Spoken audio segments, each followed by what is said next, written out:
Hey y'all, hey, we are back with Real Talk, Mommy Daughter, what is it? Keeping it real Thursday. Keeping it real Thursdays. Our mommy daughter conversation. So today is Thursday. We are actually recording the same day that we're going to drop because we have some other videos that we did, but we kind of need to look over it. Stink knows how to edit. I really don't know how to edit. We try not to put too much on CJ because this is busy season. And so yeah, we're going to come to y'all today. Sorry, I'm getting messages on my phone. Coming to y'all today with a topic. And this is pretty much what I would like for parents to get out of it is that our kids have a voice too. And that can be around many different things and all topics. I don't believe in telling a child you don't know what you're talking about because you haven't been through it. I think that they all have feelings that they should be able to express, and we should listen to them as well. And sometimes when we listen to them, it can benefit us. I'm sorry. I'm so hungry. I'm listening. But you're not saying anything. Why would I say something? You're talking. Because you're not supposed to be eating, you're supposed to be talking. If we're recording a video, something that you also said you wanted to do, why are you stuffing your face? You should be talking. You haven't said welcome or anything. Hello. You were talking. I was waiting for you to finish. So you had to crunch while you wait for me to finish? Yeah. It's in my face.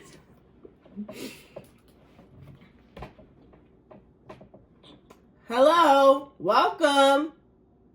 Ew, don't say it like that. That's what you told me to say, right? No. Hi, everybody. Hope everybody is doing well today. Today's topic on Keeping It Real Thursday is basically how I felt having my mom take up the doctor's visits. Not take up the doctor visits. Y'all, I am on my lunch break. Schools was closed today due to the weather. So we are having lunch together. So yeah, we are going to be crunching while we talk, and we apologize. Well, I apologize. She might not. I don't. I'm hungry. Us big backs gotta stick together.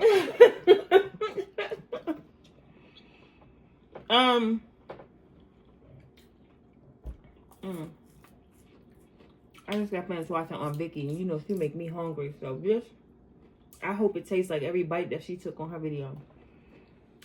Don't. So, how did you feel? Let's start that off. How did you feel? Well, did you, with us, I don't even want to say with us being close, but were you able to tell that something was wrong at the beginning of my journey? Absolutely. Oh, wait, I never told them. I forced her to go to the hospital. So, so what she's talking about is the hysterectomy. So go ahead and explain your view, your takes on what happened. Like a story time? Mm-hmm. Well, not to put her business out there like that, but my mom was dealing with a lot of pain. Like she would come home from work, she was never feeling well. It was something always wrong. And I started to like research and look up the symptoms that she would say, because she would complain about headaches, but she started complaining about her stomach. So I would ask her questions like, well, what do you feel? And it would be hard for her to explain it, but she just kept saying it hurts. So I'm just like, well, I don't know what it is. And she is one of those people that she does deal with constipation. So I'm just thinking, okay, maybe her stomach just hurting from that. Excuse me, but this was going on for a while. And one morning, she couldn't even really get out of bed. It hurt so bad. And I said, Mom, go to the hospital because clearly something is wrong. She like, no, I'm going to be fine. I'm going to be fine. Mom, go to the hospital. Something is wrong. You can't even move. Finally, I had to cry for her to get up and go to the hospital. Found out she had to have a hysterectomy. If I wouldn't have told her to go to that hospital, no one knows what would have happened. Because I wouldn't have gone. I don't like hospitals. CJ don't like hospitals. And I really just thought it was constipation. I was going to order some laxatives. So that's not the first surgery that I had, but that was the first. That was the first real scare that I had. Okay. So were you wasn't scared through like my feet surgery, my elbow? Worry about them little toes. What made you scared of that surgery? What scared me is because I know how stubborn my mother is. She don't follow directions like that. And she didn't want to go to the hospital. So when she told me that she had to have the surgery, what scared me was this lady probably about to be up doing stuff after the surgery. Some stitch could pop. She could pull something. I didn't know what to think. And I don't like none of my family going under the knife. But when it came to like her foot or her elbow, I didn't really think that much of it. I'm just like, okay, it's her foot. She should be fine. She's going to be on crutches. She probably needs some help around the house, but that was it. But knowing that this was actually something inside that had to be taken out, I think that's what scared me. And I know you don't listen. I try to listen. I listen to the best of my ability.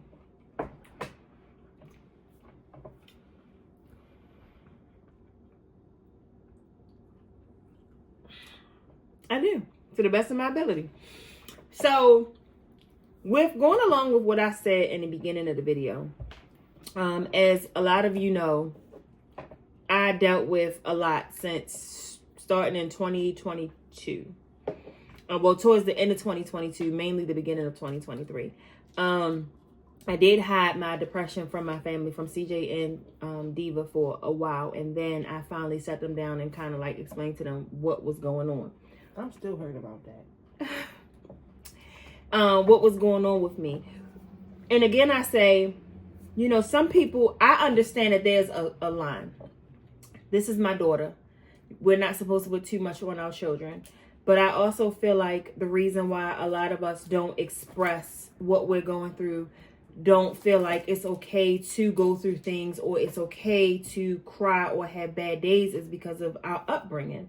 So I've always said I will share as much as I possibly can that's appropriate to share with my child. So I did explain to her, you know, what depression was, that I was going through depression. The doctor had put me on some medicine. I was going to be out of work for a while. And mainly also to know that if I was having a bad day, it's not her. I'm just having a bad day, but I'm still mommy. I still want you to come to me. But there may be some time where I may just be like, I need a moment. So when we take that time and we tell our kids, at least our kids know what we're going through. They may not 100% understand it at that time, but they will at least know what we're going through and know that we're not just being mean or taking something out, you know, on them.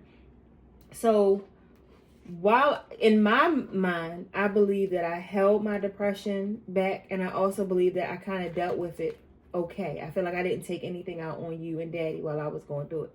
Do you feel like that's a true statement?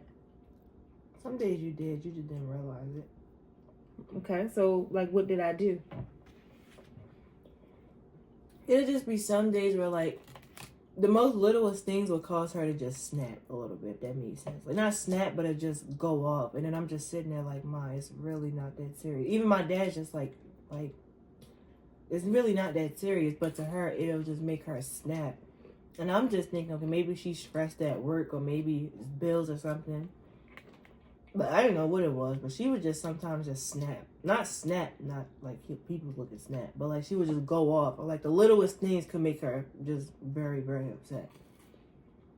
And I would just be like, okay. And she would come to me and say like, sorry, I was having a bad day. If she's seen that sometimes she just went a little farther than she actually had to go. But it wouldn't be nothing when she put her hands on me or something like that. But she would get upset and I would just be like, yeah, I'm gonna leave her alone. I'm gonna go to my room. So how did you feel when I came and apologized? I knew something was wrong, but I know you wasn't gonna say it. I could tell something was wrong.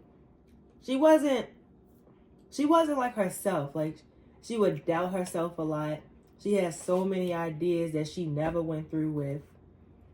She was more quiet. She would joke around, but it wasn't as much as usual. It was like you can tell that something was wrong, but I didn't know what it was. Excuse me, I thought it was like stress or maybe just arguments she's had with my dad that she just didn't tell me about. But I knew something was wrong. But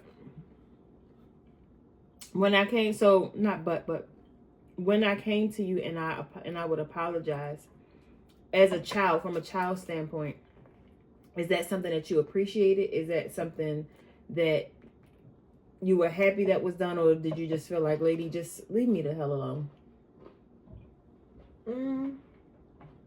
Depending on what you snapped about, sometimes the apology, I always appreciated it, but I didn't always accept it in that moment. Because at some points I just got angry, just like, why is she taking her frustrations out on me? But I always appreciated it. But I also have a little bit of that stubbornness in me too. So I was just kind of like, I don't care. It is whatever. So like, depending on what it was like, okay. And I would feel that sometimes, because sometimes I would go and apologize and she'd be like, it's okay, mommy. And she would give me a hug. And then there would be other times where I would apologize and she'll be like, it's all right. And, you know, and I've always told Stink from a very young age, like, you are entitled to have your feelings about whatever it is. It's all about what you do, how you say it. You know, like, if you are upset, I was okay with her saying, mommy, I need a moment, and go to her room and, take that time to herself to get herself together, and then come back and we talk about it later on. I think we've been pretty good about that, discussing it later on. But she knew she couldn't stomp off. She couldn't slam no doors. This ain't Full House. She couldn't throw nothing or anything like that. She just, you know, she was allowed to just say respectfully, mommy, I don't want to talk about this right now. Mommy, I can't. I need that moment. It's okay. It's okay to say that you're not in the mood, because not everybody is always in the mood to talk. But it's always a keep it respectful thing. But I also feel like most people need to understand that respect goes both ways. And just because they're a kid doesn't mean they don't have feelings. At the end of the day, we're all human. So just the way we don't want us yelling at you as a parent, we don't want you yelling at us as a kid. Now, sometimes we do dumb stuff. But we can always keep it respectful. You don't always have to yell to feel like you have the power over your kid. Sometimes all it takes is just a conversation. Now, sometimes you do need to yell for them to understand. But most of the time, once you actually sit and have a conversation respectfully both ways, that's when you can probably get a better understanding. Because when you yell at me, not you, but like when people yell at me, I don't hear them. Who yell at you? Huh? Who yell at you? Like if you go off, or if my grandmother just start talking outside her head, or if like a teacher is just like sitting there yelling at the whole class, or if they get upset with me if I do something, like anything like that. My point is, like, anybody that yells at me, I don't really understand them. I don't care to understand them, because I don't like the way you're talking to me. But I'm gonna keep it respectful because you're an adult. But I'm not listening to a word you said. You kind of shut down. I shut down and I shut them out. Like, I start singing Rod Wave in my head. Like, when you, like, it say you just start yelling at me, you yelling, you and in the head I'm like but then I'm sitting there looking at you like this, but in my head I'm going I can't even say the next time I yell, because you don't get in trouble. I don't do nothing.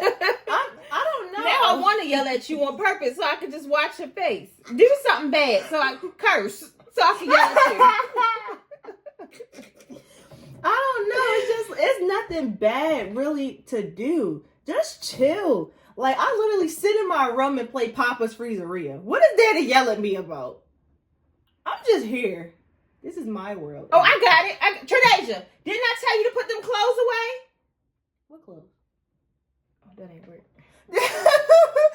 Wait, you gotta yell at me about something that actually happened. I tried it.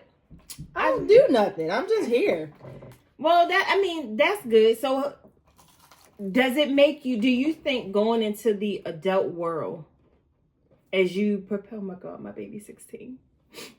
As you prepare to, go off into life, you'll be graduating high school in 2 years and going to college. Do you feel like the way that you were raised by me and Daddy will help you going into the real world? Do you think that you'll be able to communicate your thoughts and your feelings? Mm-hmm. Because my parents, they're gentle, but they're tough. It's like the tough love of it. Like, they always want to make sure I'm good, make sure I'm straight, make sure I know that I can communicate. But at the end of the day, they never stopped being my parent. Like, when I did something out of line, I was corrected on it. Mm-hmm. When they knew something was wrong, I was able to come and talk to him about it. So it's kind of like they set me up to kind of keep my guard and make sure I know that who I am as a person and what I need to be doing. And then also know that it's okay to talk about how I feel. So I would say, y'all get a B- on that. I can't hear you an A. I don't like you like that. Y'all hear this, right? Y'all hear this, right? Y'all see I'm struggling, right? I'm trying to make sure I look at the camera and not look over here. When I look over here, I can see me. I know. I'm looking at me, but I'm trying to look right there. I don't know where I'm supposed to be looking at. We're gonna have to get us a real vlog camera thing. We are, because I'm sitting here. I know I'm munching all of these people's face. I'm so sorry. I'm so hungry. So yeah, y'all, like that. I think that was like the main thing for today is like your kids have opinions and feelings too, and they should be treated as such, in my opinion. Now, again, this is all just our views, the things that we do. I'm not going to tell any parent that they're wrong. If they don't, I can tell you that growing up and not being able to have a say-so, it was a challenge for me when I got into the real world and I got into my own relationships because I wasn't able to express myself. I kept a lot in because I was always told nobody would care about my feelings. And even when those particular words weren't spoken, because they weren't spoken often, they were said a few times. But what stuck out loud was, be quiet. Be quiet. Don't nobody want to hear that. Or what else was it? Oh my God. What stays in this house, what happens in this house stays in this house. I hated that saying. I hated the just the yelling when anything happened, which is why I try not to yell and why I apologize so much when I do. You know, even to cut you off, but it's funny because of how close me and my mom is. Every time she tries to yell, we start laughing. Cause girl, why is you yelling? Get yourself together. Why is you sitting here yelling like that? Cause she just be going off, and I just be like, Mom. And the one thing we laugh about, and most people are like, no, that's disrespectful. You shouldn't be doing that. But it's like the thing between us. But like, I would tell her, I'd be like, Mom, tone. You're yelling. And then she be like, I'm sorry. And even when I do it, she be like, Deja, you're starting to yell. You're starting to raise your voice. Calm, watch your tone. But just with me, I'd be like, Mom. And I do my hand just like this. Tone. Bring it down to a 2. You yelling, you know I don't listen when people start to yelling. I don't like people be yelling at me like that. And I love that between us because we as humans, take the roles out of it. But we as humans, sometimes we get upset and we don't realize how we're reacting. And the person that we are trying to get through to, if we sitting there and we're doing all that hooping and hollering and they're not getting it, we're only giving ourselves a headache and doing all of this extra stuff, and they still not going to go off and do right because they didn't accept anything that you've done or anything that you said, excuse me. So again, it's all in how you say it. And some people may say it's rude. There are quite a few people who don't like the way CJ and I parent, mainly me. And that's okay. That's your business. That's your opinion.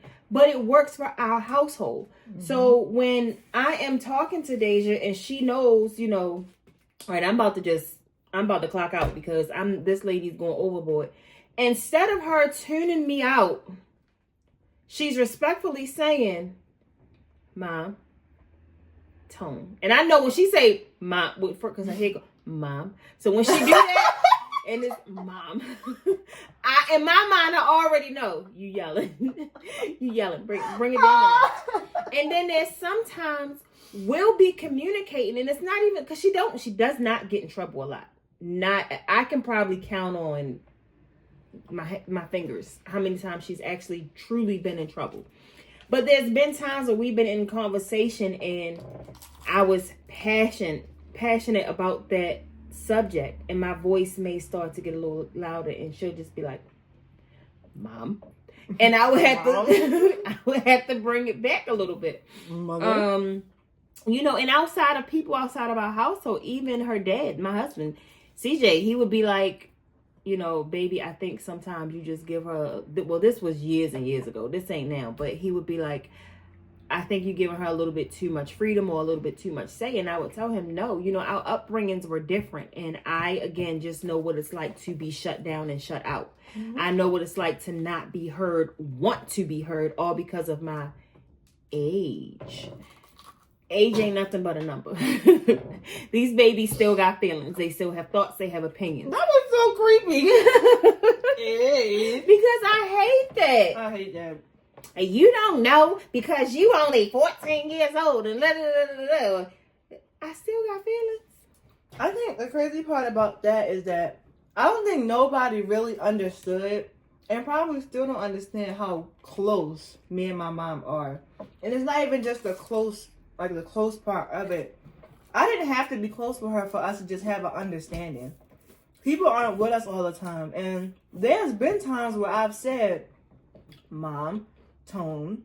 And at first when I started saying it, she's like, who you talking to? Because she's still my mom. And then I had to actually sit down and tell her, like, Mom, this is a way for us to basically say when you're starting to raise your voice. And I don't even gotta say tone, Mom. Like she said, that head movement, Mom. That's when you know, girl, you starting to holler. Like you starting to get a little loud. And that's okay. Now some people don't understand it because you know when their kids start, who are you yelling at? Technically you're just making them even more angry. And when they shut down and just go in the room and don't say anything at all, then you wonder, I wonder why my kids don't talk to me the way your kids talk to you. It's all in your approach. Just because they're young don't mean they don't understand. And half of the time, some parents get upset if they start talking to like an aunt or like a cousin or somebody else that's not them. Y'all don't have an understanding. It's okay to say, I need a break. And sometimes it's too heated in the moment to have that conversation. There's been times where me and my mom have been furious with each other. I would go off someplace, she would go off someplace, and eventually we come together, have a conversation, and boom, I'm right back bothering her again. So it's just like, it's okay to take that brief moment, have a break to yourself, and then come back. Okay, I didn't like when you did this. Well, I didn't like when you did this also. So why don't we start doing this so we don't have to do this again? Mm-hmm. You just got to sit down and understand each other because all that yelling, it's not getting nowhere. It's not getting anywhere. And one of the things that I admire and adore my baby about is there's been times where I would be so upset that I would shut down. And the car is our thing. We get in the car, we play music, we sing. My baby can sing, I can't sing. But, you know, we would be in there having whole concerts. And if I get in the car and I don't say anything because I'm still angry, I'm a grudge holder. And she is the reason why I'm coming out of that. But and mainly it's just with her. I will hold a grudge against anybody else, but it's her I can't. But if I get in a car and I'm angry and I don't say something, she will turn off the radio and she'll be like, Mommy, can we talk? Absolutely, baby. What's wrong? And then she will say, you know, yesterday when such and such happened, you reacted like this and it caused me to react like this. But I don't think you understand what I was trying to say or whatever, you know, that situation is. And I absolutely love that about her because I used to be one to just go off. If you say something, for instance, when she, Mom, that, do it with your eyes, how you do? Mom. It looks like she's being smart. So when she do something, when she started doing something like that, and I would be so pissed and I would be telling CJ, you better get your daughter because she gonna make me slap her. And he'd be like, what happened? And I'm like, her attitude, you know, the way she making a face when she say something. And he would just be like, baby, you just gotta talk to her. Deja's not like that. You know, and in my mind, I know it, but I'm like, that damn facial expression. And she has my attitude, and I know my attitude. So that facial expression with my attitude is sometimes I'd be like, oh, you trying to do, like, you want to go outside. But that's not what she's doing. It's just these teenagers talk, and they got these damn lashes on. They talk with their lashes and their eyes. And if we walk around knocking our kids upside their head for what we just see and never hear, we would never truly understand. And we're not building or teaching them true communication when we just go off like that. So, lesson that we want people to learn today is listen to your kids, and kids listen to your parents. It's okay to sit down and just say, Mom, Dad, when you did XYZ, this made me feel. This is how I took it. It's okay for Mom and Dad to say, little Jessie, little Amber, shut up. When you did XYZ, this is how we took it. Let's talk about what the meaning was behind that. So this is going to wrap up our episode for today because we are at 25 minutes. Who's Jessie and Amber? I don't know. It's the little kids. Why do you have to be called Little Amber? I don't know. She get on my nerves. Little Jessie, Little Amber. And by the way, y'all, look. I'm at home working and my baby was working too. My baby make press-ons. Y'all see them designs? Done by Diva. All right, y'all. We are going to get out of here. Please don't forget that we are hosting. I'm sorry, baby. We are hosting our annual giveaways this year. So CJ and I, we host the annual Thanksgiving drive. Diva. Oh, she chewing, y'all. Hold on. My annual toy drive. If you want to donate, I have my Amazon wish list that I am still working on. But I do that every year during the Christmas time. So that's my giveaway. So follow us on, I am on Facebook under CJ Space Sharice, I think, or CJ Sharice. On Instagram, it's CJ and Sharice. At this time, because my page is new, I am unable to post links in the description box. So that's why the links have not been there. However, the wish list for the back to school drive, I didn't mention that. I mentioned Thanksgiving drive. I'm sorry. CJ and I are hosting our annual back to school drive and our annual Thanksgiving giveaway. The wish list for the back to school drive is under our page, our main page, CJ and Sharice. Deja's toy chest is under our main page. It's an Amazon wish list also for the toys that she would like to give away. And then, of course, we'll have our Thanksgiving giveaway. If you would like to donate to that, you can do so by donating on the GoFundMe page. That link will also be in the CJ Sharice description box, as always, and across our social media platforms. And then, of course, with our beautiful sisters, The Essence of Sonia, Vicky's World, and Miss Louisiana Housewife, we all get together every year and we do YouTube Adopt a Family, where we choose one family. They make a wish list and we help spread that wish list. And you can, donate if it's in your heart to do so. You can donate DoorDash gift cards too. She want a DoorDash gift card. That's DoorDash Queen. That's your name. What? Queen Diddy. Queen DoorDash. Oh, you messy. Oh, you big back. You messy. Who you feeling like? I don't like that. She messy. I'm big back in peace. See why this hoodie like that? It fit perfectly. And that's my hoodie. I stole it from my father. Y'all see this stain right here? It won't come out. But I mean, it's not. If you're from CJ and Sharice, you know this mean to end the video. We love y'all.